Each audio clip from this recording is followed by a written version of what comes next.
Hello and welcome to another edition of Jamaica Magazine. I'm your host, Theodore Henry. On the pages today, the latest news stories coming out of the office of the Prime Minister and a renewed commitment to education for all.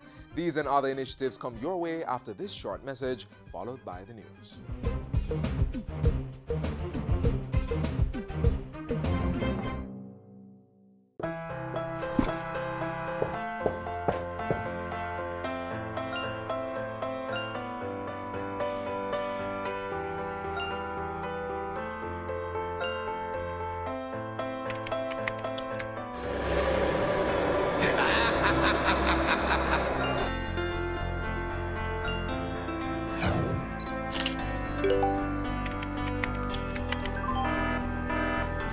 Did you know that in a recent survey done by the OCA in schools across Jamaica, 43% of the students received inappropriate messages from strangers? The OCA wants you to be smart online. Never speak to persons you don't know. Parents, encourage your children to be social but be smart. This message was brought to you by the Office of the Children's Advocate with support from UNICEF.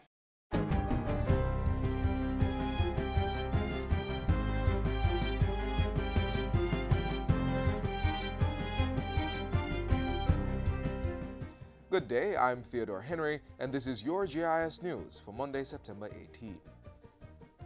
Head of the International Monetary Fund, IMF mission to Jamaica, Dr. Uma Ramakrishnan, said despite the impact of adverse weather conditions experienced earlier this year, the country's economy continues to rebound.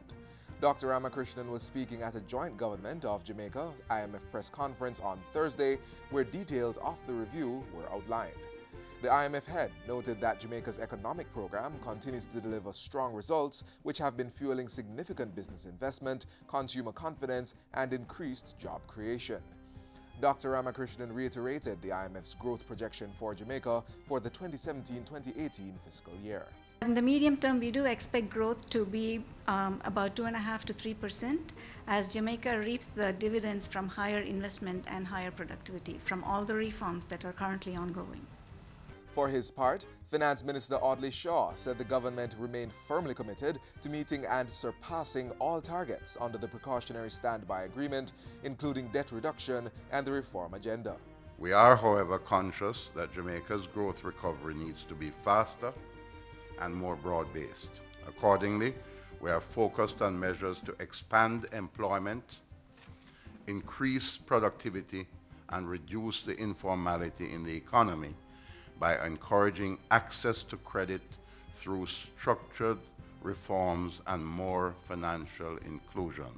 The review comes almost 1 year since the 3-year standby agreement came into effect, replacing the extended fund facility, which spanned 4 years. A $597 million contract was signed on Friday for the rehabilitation of 18.4 kilometer stretch of roadway along the Junction Main Road in St. Mary. The work will cover the Toms River to Aqualta Vale roadways. The contract was signed by Prime Minister Andrew Holness, the Ministry of Transport, and contracting firm Surrey Paving and Aggregates.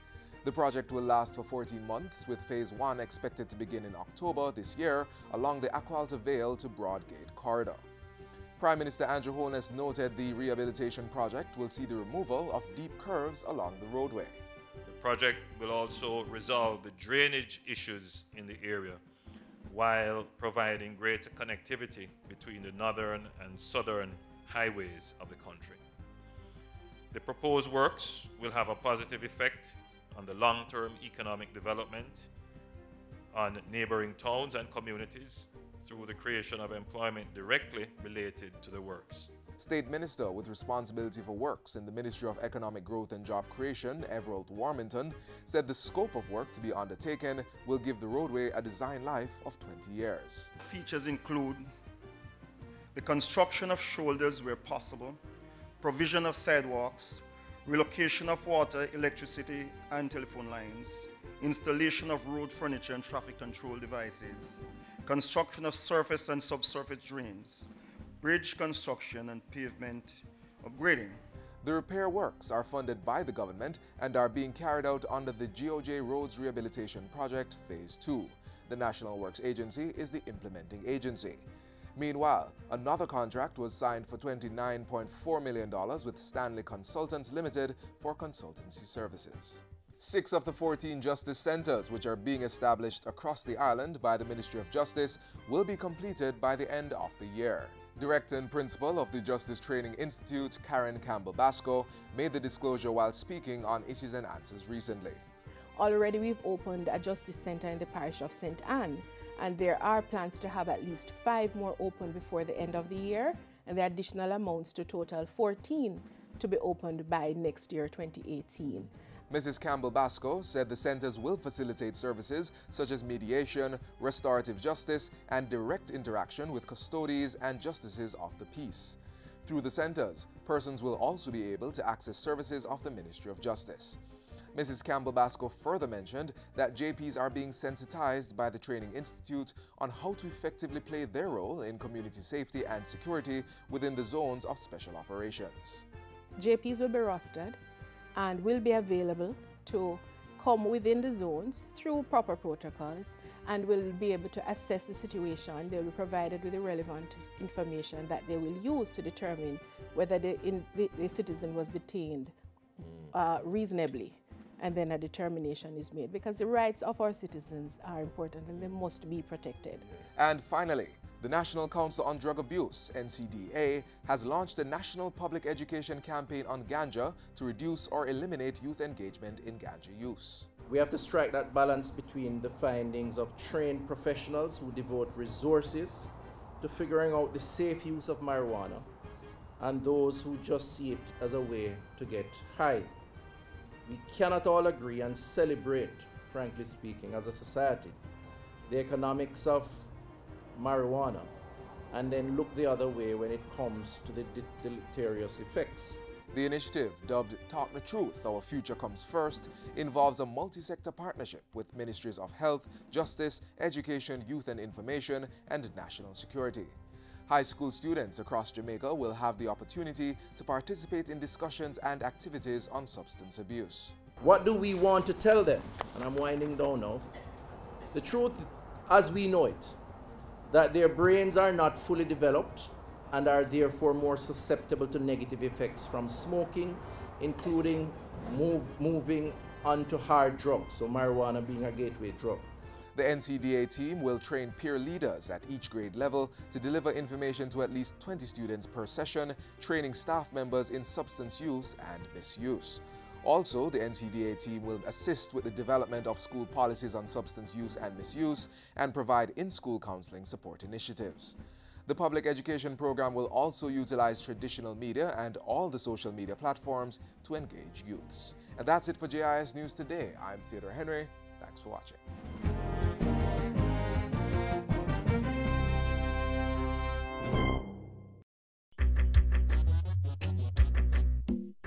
Nutritious food, succulent dishes, superior workmanship, and excellent service. Jamaica is on the go. Let's grow what we eat and eat what we grow. Let's harness the indomitable spirit of our most valued resource, our people. Let's support our local businesses. After all, buying Jamaican means building Jamaica.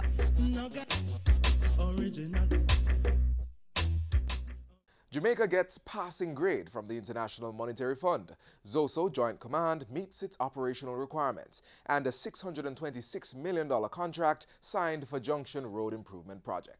Those and other news stories in Jamaica House Weekly.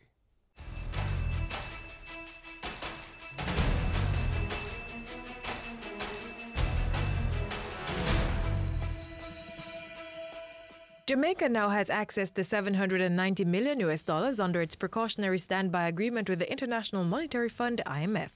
This after meeting all quantitative targets and structural benchmarks set by the multilateral institution. The targets were met during the second two-week review of the country's performance under the three-year precautionary standby arrangement. At Thursday's IMF closing ceremony, Prime Minister Andrew Holness said sticking to the agreement shows the island's unwavering resolve in its economic reform agenda. We have many successes of which we can be proud of. However, much remains to be done.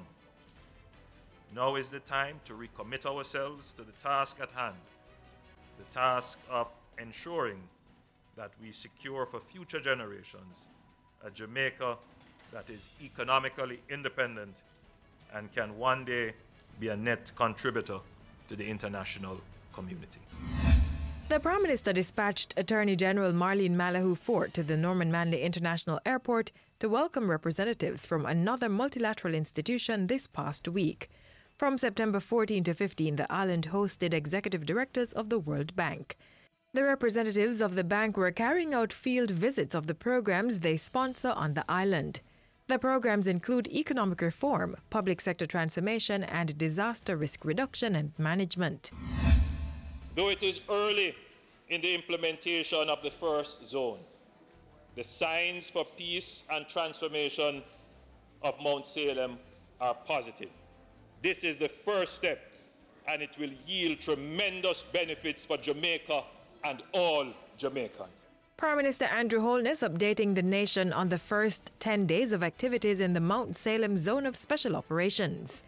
In Parliament Tuesday, Mr. Holness said the Joint Police and Military Command in the zone had so far met its operational outcomes and accountability procedures.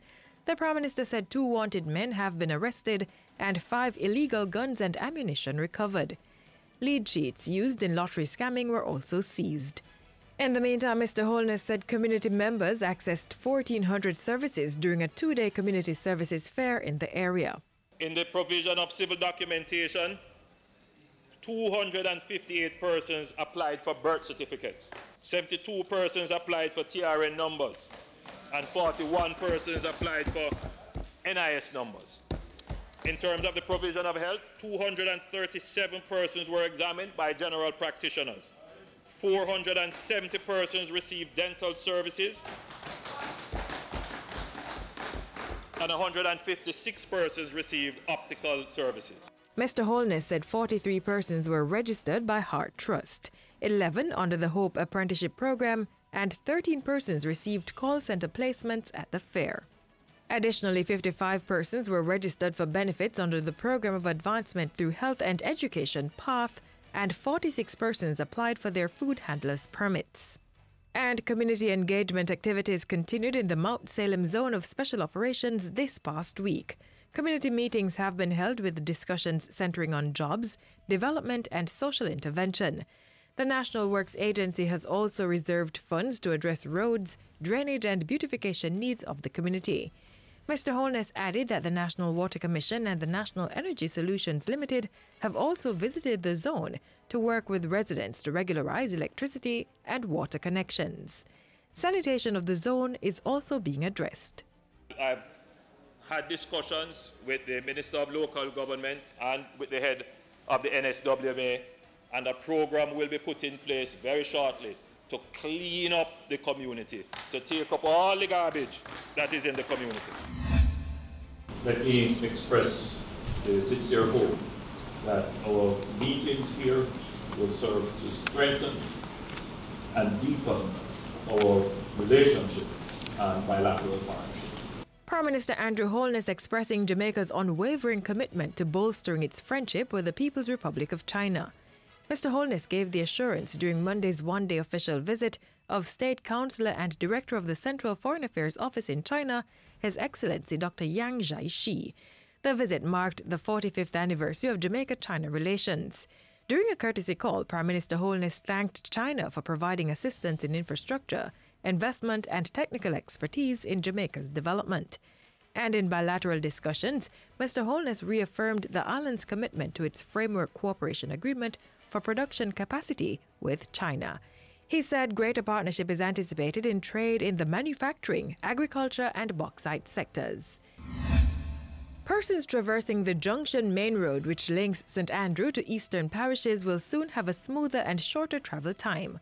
On Friday, Prime Minister Andrew Holness signed a $626 million contract to carry out repair works on 18.4 kilometers of roadway from Toms River to Agwalta Vale in St. Mary.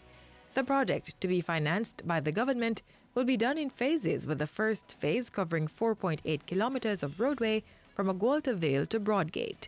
The roadwork is expected to begin in October and will last for 14 months. This is only a portion of the government's financial commitment to the parish of St. Mary since the start of this fiscal year. We have pumped well over $1 billion through infrastructure works in St. Mary since April 2017. And Prime Minister Andrew Holness welcomed several visitors to Jamaica House this past week. On Wednesday, he met with the chairman and vice president of Zim Integrated Shipping Services. Thursday saw the Prime Minister convening another meeting of the Partnership Council. And that's it for Jamaica House Weekly. Be sure to join us again next time for more of the news coming out of the office of the Prime Minister.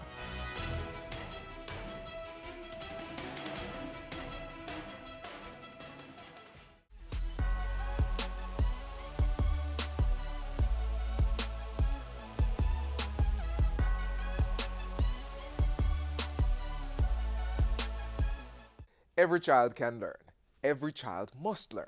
That's the mantra of the Ministry of Education, Youth and Information. And that mantra includes creating a learning environment where all Jamaicans are empowered to achieve their full potential. Take a look.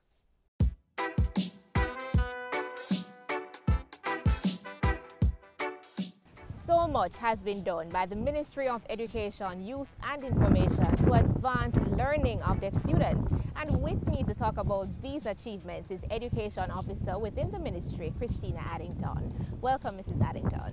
Thanks for having me. Tell me a bit about the different stages of hearing loss and how it affects the ability to learn in the traditional school system. For children who experience mild hearing losses, for the most part, they're able to cope and experience success in the regular school system. But for this to happen, there have to be a couple factors that have to be in place. Firstly, the student has to be amplified, fitted with hearing aids. The child has to be in a small school setting, most importantly, in a small class size, so that there's not a lot of background information to distort information being shared between teacher and the students in the classroom environment. Another thing is the teacher working with a child has to ensure that she or he utilizes specific strategies that will help the child maximize whatever residual hearing that the child has. So things like placing the child at the front of the class. The teacher has to also remember he or she cannot turn their backs to the class while teaching. They have to ensure that they always have the child's attention, let the child know when they're speaking to them. And the greatest thing I think also is that the parents have to be very, very involved, because once there's great parent involvement in the educational life of the child with a mild loss, then this will better ensure success. So Mrs. Addington, how many specialized schools are there for these students? Well, to date we have 7 special education schools for the deaf across the island in Jamaica. We have 3 public schools which are operated in partnership between the Ministry of Education and the Jamaica Association for the Deaf. These are the Danny Williams School for the Deaf. They are in Kingston, in Pope Estate, Papine, and they have 2 satellites. One, a preschool center, which is attached to the school, and another unit class at the Excelsior Primary School. The St. Christopher School for the Deaf is also a primary school, and that school is in Brownstown, St. Anne, and it has a boarding facility. And Lister Mayor Gilby High School for the Deaf is the high school for the deaf. And that school has 2 satellites. So they have a satellite in Maypen and they have a satellite in Port Antonio. The other 4 schools are private schools. They are the Caribbean Christian Center for the Deaf. They operate 3 schools, one in St. James, one in Manchester, and one in Kingston. And the Jamaica Christian School for the Deaf, and they operate in Lethe, St. James. So how has the ministry been advancing the learning of these students in these particular institutions? Well, the ministry has been playing its part. For the most part, there is greater interaction and greater support to the public schools. one of the things that the ministry has done a couple of years ago. Through discussions, the special education unit lobbied for posts of teachers' assistants to be established for the schools, special schools, and so the schools for the deaf, all the schools for the deaf, public schools, they got teachers' assistants. It's important to note that these teachers' assistants, they're not called teachers' assistants in the schools for the deaf, but they're called deaf culture facilitators. So although their role is to assist in helping the teachers to bring across the concepts, they also have another, which is a more important role, which is they are the deaf models for the children. The children are deaf, they are deaf, so the children have models and they display the culture, the deaf culture. So then and there, the children are seeing and learning about their culture and learning that it is okay to be deaf. They're deaf and it's a part of life and how they can succeed. The ministry also has put in place quality education circles, and all the schools for the deaf are engaged in a quality education circle. So the principals meet with administrators from other schools, they share information, and so the principals are able to learn and get advice and share information. The high school for the deaf has benefited from being placed on the e-learning Jamaica project, and so all the teachers there have been trained and are better equipped to, infuse the technology into the teaching learning process.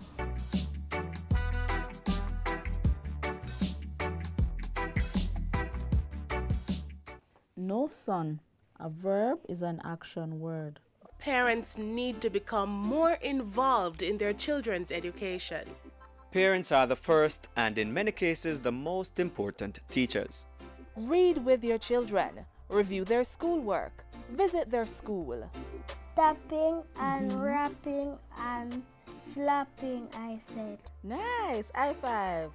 Woo!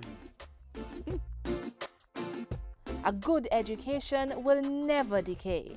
Children are not the only ones being targeted by government. Here's a select group who are being trained to tap into a fast-growing sector of the world's economy. Let me congratulate the graduating class.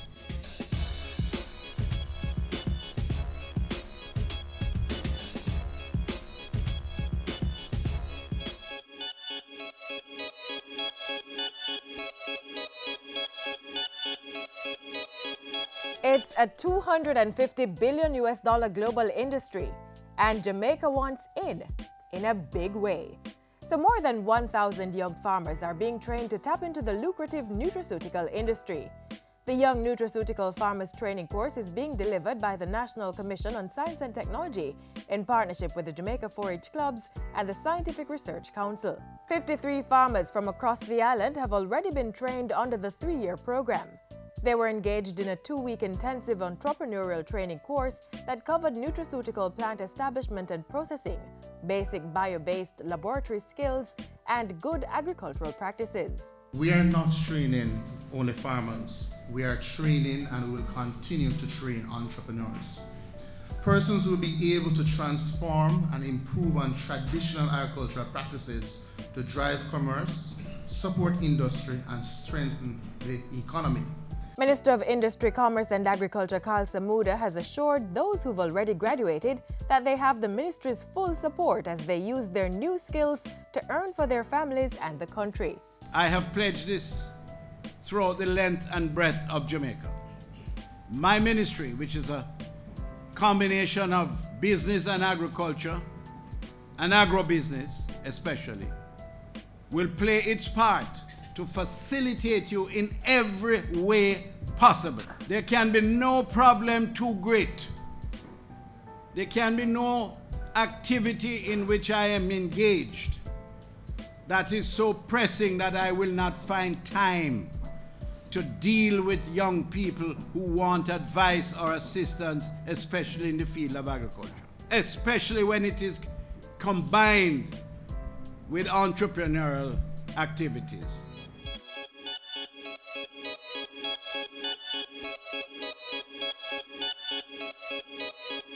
The aim of the Young Nutraceutical Farmers Training Course is to build the capacity in different areas of the nutraceutical sector in order to promote the sustainable development of a national industry, one that will create foreign exchange revenue for the farmers and the country. When one looks at the size of the market that it occupies, there is scope for expansion beyond our wildest dreams. Agriculture offers one of the great opportunities to earn foreign exchange, to make our contribution to the creation of wealth and prosperity for this country. And from the training, these farmers are now equipped to take the lead, growing and processing nutraceutical plants into viable products while incorporating good agricultural and manufacturing practices. The farmers will be given further support in the form of stipends for internships and seedlings for planting to encourage entrepreneurship. The SRC, as of July of this year, will commence the rollout of ginger seedlings to the first batch of trainees. So over the next year, we will be delivering 2,000 ginger seedlings, high quality, clean tissue culture ginger seedlings to the 31 trainees from the first batch. And I'm sure you'll also be incorporated very soon as well. Our ministry is the Push Start ministry. We are here to ensure that you don't fail. With hard work and application, you can make it. Become multimillionaires, become large entrepreneurs, starting first at the MSME level. There are 160 plants known and declared worldwide as having medicinal properties. Of that number, 86 are endemic to Jamaica, a large selection for the farmers to choose from. So as you consider the crops that you are going to be engaged in, remember that this is just the starting point. The sky is the limit.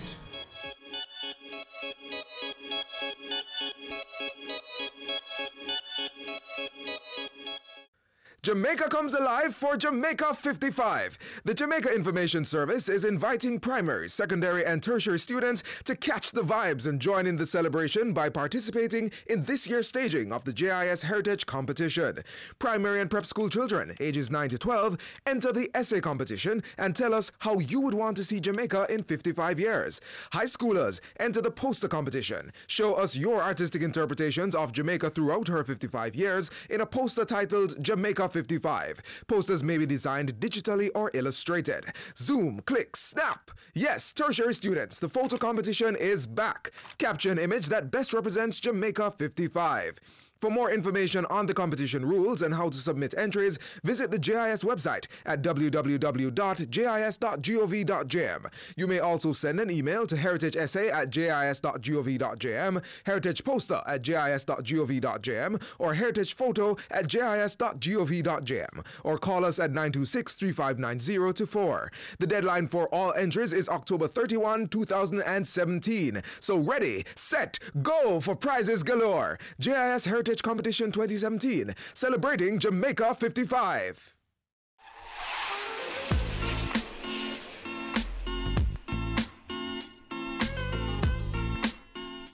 And that's all the time we have for you on this Monday edition of Jamaica Magazine. Be sure to join us tomorrow around about the same time on this station for another informative program. We are available all the time online at jis.gov.jm, Facebook, Twitter, and Instagram. There's also a mobile app that's Android and iOS compatible. On behalf of the entire team here at the JIS, I'm Theodore Henry. Thank you for watching.